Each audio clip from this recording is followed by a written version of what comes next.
अहंकार की कहानी। ये कहानी पाटलिपुत्र के राजा शिवदत्त की है। उसकी एक लड़की थी। जब राजकुमारी बड़ी हुई तो रानी को उसके विवाह की चिंता होने लगी। राजा के महल में एक जमादारनी सफाई करने आती थी। एक दिन रानी को उदास देखकर उसने उसकी उदासी का कारण पूछा तो रानी ने कहा, क्या कहूँ, लड़की बड़ी हो गई है, उसके शादी की चिंता मुझे रात दिन खाए जा रही है। सुनकर जमादारनी हंस पड़ी और रानी जी, आप चिंता क्यों करती हैं, मेरा लड़का जो है। उसकी ये बात सुनकर रानी को बड़ा बुरा लगा। उसने कहा, खबरदार जो ऐसी बात मुंह से निकाली। जमादारनी चली गई। अगले दिन उसने पूछा, कोई लड़का मिला? रानी ने कहा, नहीं। जमादारनी बोली, आप तो बेकार में परेशान होती हैं, मेरे लड़के की बराबरी कोई नहीं कर सकता। रानी और ज़्यादा नाराज हुई और उसे महल से निकलवा दिया। रात को रानी ने राजा को जमादारनी की गुस्ताखी उन्हें बताई। राजा ने पूछा, वह कहाँ खड़े होकर बात कर रही थी? रानी ने बता दिया। राजा ने कहा, रानी तुम समझती नहीं हो, वाक्य जमादारनी नहीं और कोई बोलता था। रानी ने आश्चर्य से कहा, और कोई कहाँ था ही नहीं।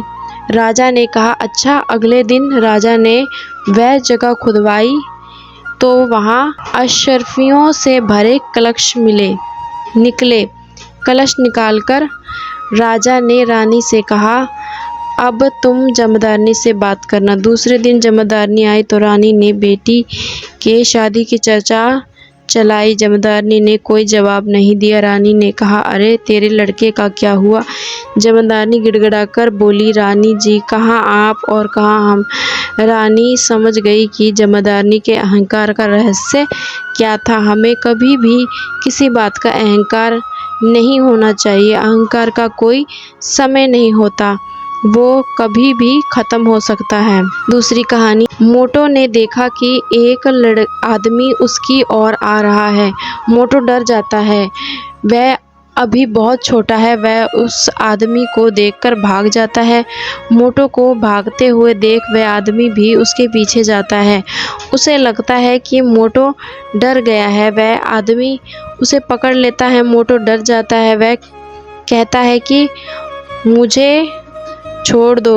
वह आदमी कहता है, डरने की ज़रूरत नहीं है। वह आदमी कहता है कि मैं तुम्हें कुछ देना चाहता हूँ। मोटो कहता है कि मैं घर जाना चाहता हूँ। तभी वह आदमी कहता है कि तुम मेरी बात नहीं समझ रहे हो, मैं तुम्हें लेने आया हूँ। ये सुनकर मोटो कहता है कि मैं आपको नहीं जानता हूँ, इसलिए मैं आपके साथ मैं नहीं जा सकता हूँ। मोटो घर चला जाता है। वह आदमी भी उसके पीछे जाता है। मोटो देखता है कि वह आदमी उसके पीछे आ रहा है।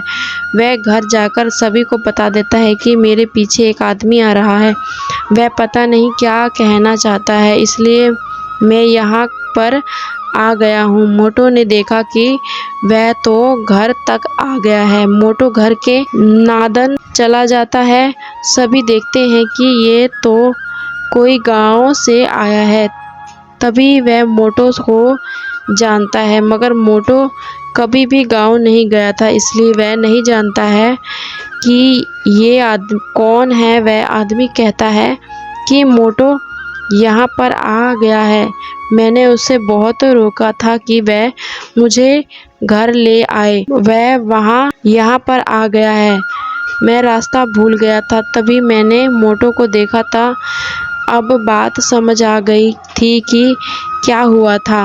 मोटो डरा हुआ क्यों लग रहा था, जबकि गलती उसकी नहीं है। वह शहर से गांव में कभी भी नहीं गया था, इसलिए वह किसी को भी नहीं जानता था, इसलिए कभी भी उस जगह पर कभी जाना चाहिए जिस जगह पर हम कभी रहे हैं, तभी तो सभी का ज्ञान हो पाएगा।